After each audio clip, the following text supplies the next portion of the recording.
السلام عليكم. اليوم هنعمل المنسف على الدجاج. تعالوا نشوف كيف الطريقة، وإذا عجبك الفيديو لا تبخلي علي باللايك والاشتراك بالقناة. احنا هون هنسلق الدجاج نص سلق. ضفته في طنجرة على النار، وضفت عليه كمان بصلة مقطع رباع، وورق غار، وفلفل أسود، وبهارات مشكلة، وماجي بودرة. هنقلبه للجهة التانية. هون ملاحظة لا تضيفي ملح، لأنه اللبن الجميد فيه ملح زيادة.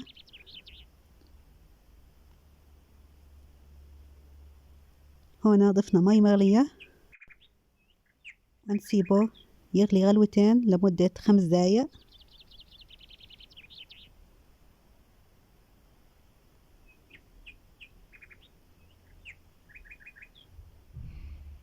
هنشيله عن النار.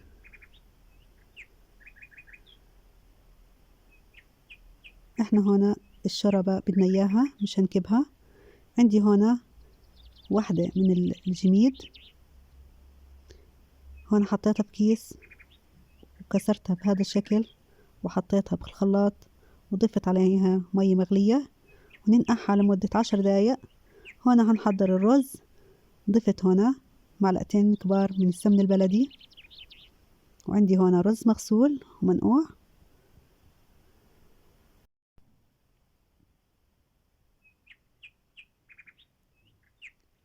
ضفت عليه معلقة كبيرة من الملح، وكمان معلقة صغيرة من العصفر المطحون.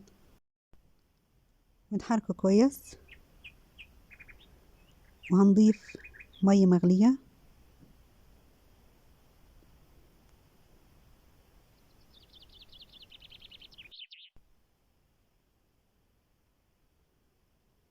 وهون تشرب الرز. نغطي عليه لمدة ربع ساعة، بكون جاهز الرز. هيك جهز. تعالوا نحضر اللبن. عندي هنا كيلو لبن من المخيط. ضفت عليه الجميد اللي كان منقوع وطحناه بالخلاط.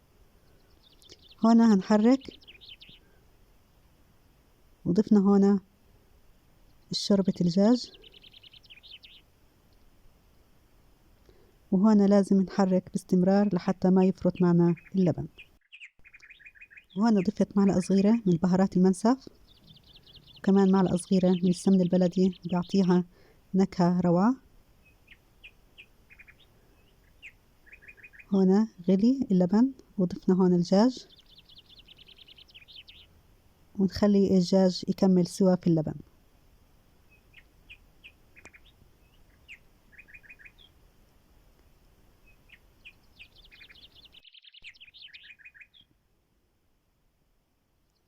هيك جهز معنا اللبن بهذا الشكل، وصار معنا تقيل ولونه حلو.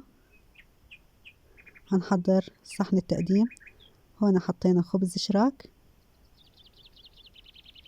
وشربناه معلقتين لبن.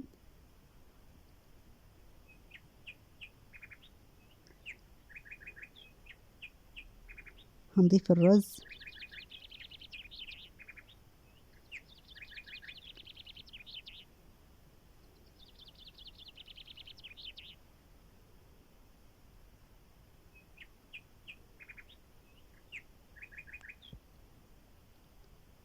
وكمان هنضيف الدجاج.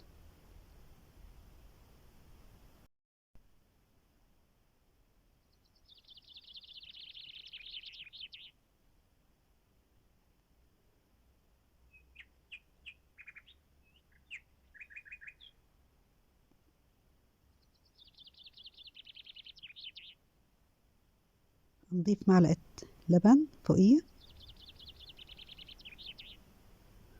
وهنزينه بالبقدونس واللوز المحمص.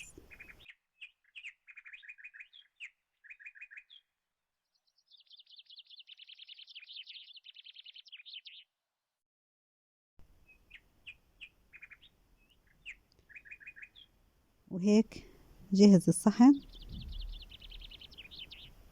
وإن شاء الله صحتين وعافية. إذا عجبك الفيديو لا تنسي تحطي لي لايك واشتراك بالقناة، وشكرا لكم، بالتوفيق للجميع.